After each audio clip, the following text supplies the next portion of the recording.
Hey MVPs, Rico Knows here. Going to talk to you guys about the next fight on the UFC Fight Night. We have Bogdan Grad versus Lucas Alexander. And if you saw the sports lines earlier in the week, Bogdan Grad was a minus 200 favorite. And it's since become a pick'em fight essentially, right? And he's now the underdog and Lucas Alexander is the favorite. And a lot of people just started putting money on Lucas Alexander. They love the way he strikes. Let me tell you guys something. If you go back and watch the lines of Lucas Alexander's fights, he's always the favorite. Vegas loves this guy. In his last fight against Jekka, he was a minus 500 favorite, and he was knocked out in the first round. Okay, so just understand that you're looking at a guy that if you believe in Lucas Alexander, more power to you. You are about to get a guy that Vegas usually makes a crazy favorite. But for some reason, when he opened up the books this time, they had him as the underdog, and now it's flipped. And I'm so glad that I didn't make a video earlier in the week, and all you MVPs will be writing me on the Discord server like, oh my God, Rico, why the odds flip? Why's the odds flips? People start betting money, bro. So I'll talk to you guys about Bogdan Grad. You see it here. He's from Austria versus a Brazilian. Don't believe that. I was watching Bogdan Grad fights today, and in his corner, I hear Portuguese. Dude's from Brazil. Dude's a grappler, a brown belt grappler. Okay, brown belt in jiu-jitsu, almost a black belt if you don't know the belts, okay? This is the second highest belt you can get.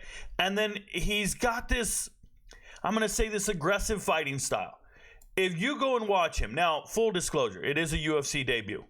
He's fought in 2 Dana White Contender Series. This will be his UFC debut. So if you're an MVP out there and you don't bet on UFC debuts, then avoid this fight because we don't know what we're going to get. Big jitters or whatever, right? But this guy, when I watched him fight, first thing I do, man, I'm watching him fight against Michael Aswell, and I go, oh, he's slow. Bogdan's slow. He's slow. He throws a standard 1-2, meaning a jab and a cross. That's his combo. Jab, cross, jab, cross, jab, cross. And he's just forward pressure. He's got cardio. He doesn't quit. He's got that dog in him. And when they're in those moments where they're trying to figure out who's going to get a takedown or not, this guy, Bogdan, gets the takedown. He wins the takedowns. He wins every scramble. He's going to get in a clinch and get you to the ground. It's just, he's slow. He's on the center line. Nothing fancy. And when you're fighting at 145, you got to be fast. Now, if you watched him in his first Contender Series fight against Tom Nolan, he gets knocked out, and ever since then, Tom Nolan's been a smashing favorite, and everybody's just singing his praises, and I don't believe in Tom Nolan like that. So getting knocked out in your Dana White Contender Series to Tom Nolan is a terrible way to go out. Got it. Then he goes back to the regional scene, and he finishes these guys. No diddy. He finishes 2 guys back-to-back on a Saturday night, okay? And then he gets back to the Contender Series, and you might say to yourself, well, he won by split decision. Yeah, I know. There was no doubt he won the fight. Now, some people will tell you he didn't win the fight, but one scorecard had it 30-27 for him. Okay, now I don't know if he won 30-27. I watched it. Michael Aswell's eye is hanging. There's a cut this wide as as the Grand Canyon above his eye. It looks gnarly, bro. I can't go there. There's blood everywhere. It was a war. But what you notice in that war is this guy's got a chin. Homie's got a chin. I know he got knocked out by Tom Nolan, but he's got a chin. And he's there to scrap, and he's there to go to war. Been knocked out once by Tom Nolan. Other than that, he's finished 11 of the 16 fights. 11 of his 14 wins are finishes. Remember that, okay? This guy goes out there to scrap. Mentally and emotionally, he wants to win the fight, and he wants to do it with his skill set, like his tools. We don't need no judges. Let me do it right now with what I'm doing. I'm telling you, he's a beast. Now, he's slow. I know. He's a rhinoceros. Okay? And who's he fighting? Lucas Alexander. Everybody's favorite. What does Lucas Alexander look like? He looks like a Brazilian. He's long, skinny. His name is the Lion. He wants to be, and you name a Brazilian fighter, he wants to be that guy. Now, his skill set is kickboxing. Do I think he's a good kickboxer? Sure. Good striker. Yeah, he's slick, bro. He's slick, he's fast, he's quick.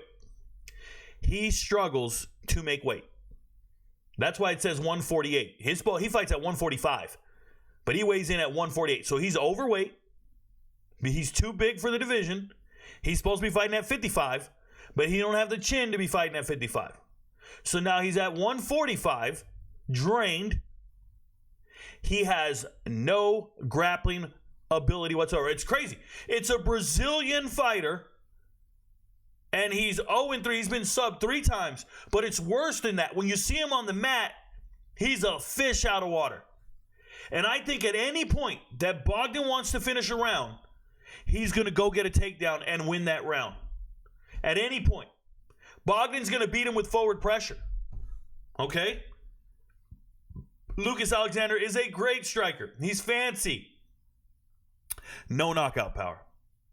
Oh, but Rico, he has 3 knockouts. I don't give a shit. His 3 knockouts are on the regional scene, and they're happening in the 3rd and 2nd rounds. On the regional scene. He's not, and this Jacob Kilburn fight, that was a scrap for real. Scrap for real. Look at this man. This is who you beat? This is what we're supposed to get excited about? A guy that's on a crazy losing streak? Are you kidding me?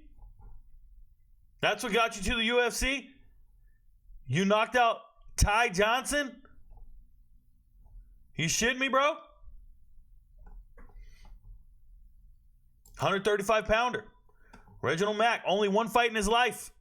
And he took you to the 3rd round to knock him out. 1 fight in his life, and it took you to the 3rd round to knock him out. The problem with Lucas Alexander is he's a counter striker. And he's fast. And when you're that fast, the other guy's going to go first.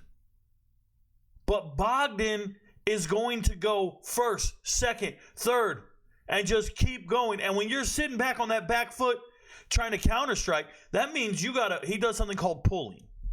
He feints and he pulls you into him. And then he steps off to the side and he throws his combos. But they're not knocking out Bogdan.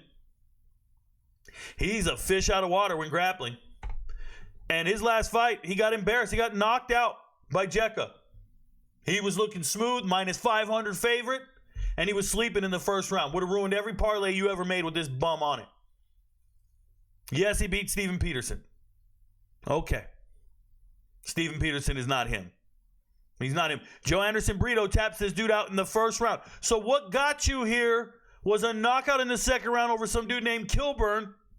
That's what got you in the UFC. And you're 1-2. You've been embarrassed, completely embarrassed, twice. And now you're here, and I'm supposed to believe you're going to beat Bogdan. Now, Bogdan, I've said it a number of times, he's slow. It's going to be scary for you if you're betting on this fight. It's going to be scary because you're betting on a guy that doesn't have the athletic advantage. He's got the dog advantage, and you got to win round 2 and 3, or you got to go finish it. But every time Lucas Alexander loses, he gets finished. He's been knocked out, subbed, and subbed. Oh, and by the way, you go look at him. Go look at his amateur fights. He lost unanimously in an amateur fight before he went pro. Before he started getting subbed. He was getting beat in amateur fight. His only amateur fight, he lost. This is not the guy you think it is. You know why he has these freak losses? He don't have a real fighter skill set. He's not a grappler. He can't wrestle. I see people putting money on Lucas Alexander, and I get it. Because he was an underdog. You felt like that was good money. He's now the favorite. And I don't know where that shit's coming from. Now, I want to tell you a sneaky good bet. So, I like Bogdan Grad. Now, I like Bogdan Grad, but please be clear. It's a UFC debut. It's a value bet. Value bets are hitting at 36%. This one's going to make our value go up. I'll take that. But I want you to know that I don't think this fight's going the distance if Bogdan Grad wins. He's going to win by knockout or submission. And I love his chances of grappling and winning rounds with wrestling. Now, he always wants to finish the fight. But when you see Bogdan Grad by submission at plus 800, does Vegas just think because it's a Brazilian fighter that that's not going to happen? Because that's an absurd number there. And if I think Bogdan Grad's winning this fight, I go down here to double chance it. And there's Bogdan Grad by submission or knockout. Where is it? Bogdan Grad by submission or knockout, plus 200. We don't parlay this with anything. I hate to be wrong, and he win by points. I think you can go straight across Bogdan Grad like this, but he's got such an advantage on the ground. He's got a really good fight IQ, and you know who doesn't have a good fight IQ? Lucas Alexander. That's why you lose fights in the prelims or in amateur bouts. That's how you get tapped for submissions in your early career on the regional scene. You have no fight IQ.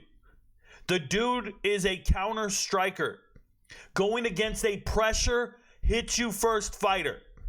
Bogdan's going to hit you first. If you guys have ESPN Plus, go take your time. Go watch Bogdan's fight. It's on ESPN Plus against Michael Aswell. Michael Aswell's a dog. And watch these two scrap for 15 minutes. And watch the effort this man gives for 15 minutes. And then go watch a Lucas Alexander fight. Dude's not it, bro. That's how I feel. Oh, but Rico, why isn't it a lock? Because we're betting on an underdog. I'm taking an underdog. You don't need to make it a lock because you don't need to parlay it with anything. You'll make enough money off of it if we hit it right. So I'm on Bogdan Grad. Straight up, money line, straight across, that's what I'm on. Your friends don't know, but Rico knows. Peace, y'all.